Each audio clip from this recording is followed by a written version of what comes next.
Hello, I am Sister Joanne Iannotti, and I'm Art and Spirituality Coordinator here at Wisdom House Retreat and Conference Center. Dreams. We all have them, but we all don't necessarily know what they mean or what they're meant to be for us in our lives. But recently we've had a program here at Wisdom House entitled Dreams and Dreamers, and for that program we had Carolyn Fleming-Sawyerr, who is the Director of Training for Pastoral Services at Hartford Hospital. Carolyn is an American Baptist minister and has given several programs at Wisdom House. And we invited her to come back to take this topic and help us sift through the images, Yes. help us maybe go deeper into the meaning. And so we are here, and tell us, how can our dreams help us? Well, dreams are messages and windows into the future. They open doors for us that otherwise close them. As a matter of fact, dreams are messages from the unconscious to the conscious mind. If we listen to them, they can not only be our guide, I think they can be our friend, they can be a roadmap in many ways to many of the objectives and endeavors that we have in life. So we shouldn't be afraid of our dreams. No, I think initially, because of the symbolism that we find in dreams, we are initially afraid of them.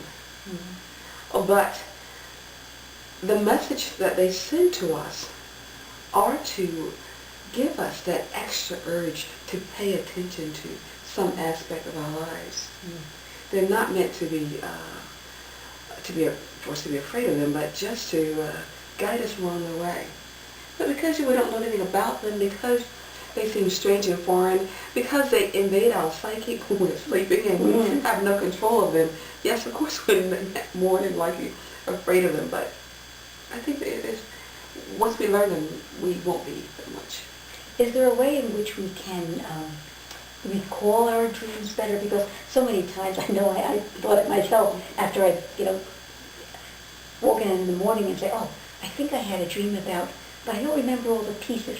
Are there ways in which we can remember our dreams better? Sit down immediately when you have a dream. When I wake up at the middle of the night from a dream, I keep a piece of paper or a pad and pencil beside my bed, on my nightstand, and I jot down a little note. Sometimes I don't even turn on the light. I do it in my sleep. I reach over and I start to write a couple of things about the dream. In the morning, I'm able to, based on the words that I've written, maybe to make not a total recall, but the essential things that we need to remember, we will remember from the dream. Is there like a time frame in which maybe we should go back to what we've written? I would say yes. Yes. And I'm so excited when you say that, because there is a time frame. We suggest that you go back. I like to go back on a monthly basis to see what has happened. See what's not in those images and things that surface in our day-to-day living. That's a better way of doing it. Sometimes some people do a little longer frame of time, maybe 6 months, but I like to keep abreast as to I want that roadmap to be intact. I see. So the longer we wait, the more less apt to see what's going on with us. It wasn't until I even asked you the question that I realized it might be a good idea to keep a journal of your dreams. Oh, yes. I've heard of keeping journals of just thoughts that you might have or other inspirations, but I didn't really even think of it until we were just talking a second ago. Some people have dream journals. Yeah. Just of their dreams alone, and they are able to trace them for years and years that follow.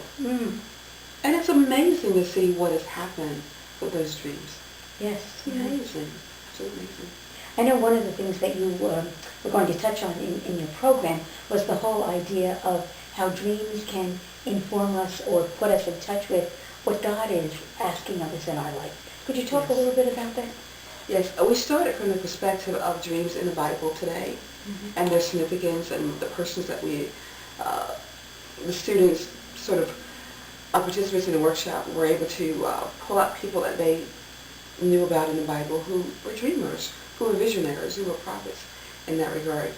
And from that, we talked about their individual stories, And then not only that, we made it to life application. So what would happen if you were that person or in that situation?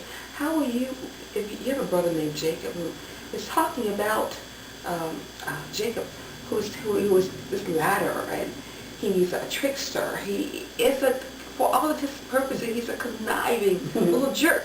You know, how is it like to live with a person like that? And how is it also, I mean, to sell your birthright, to take your brother's birthright? And we look at the fairness of both issues, Esau as well as Jacob. Not only did that went to Joseph, bragging about his brothers bowing down to him. Who wants to hear that?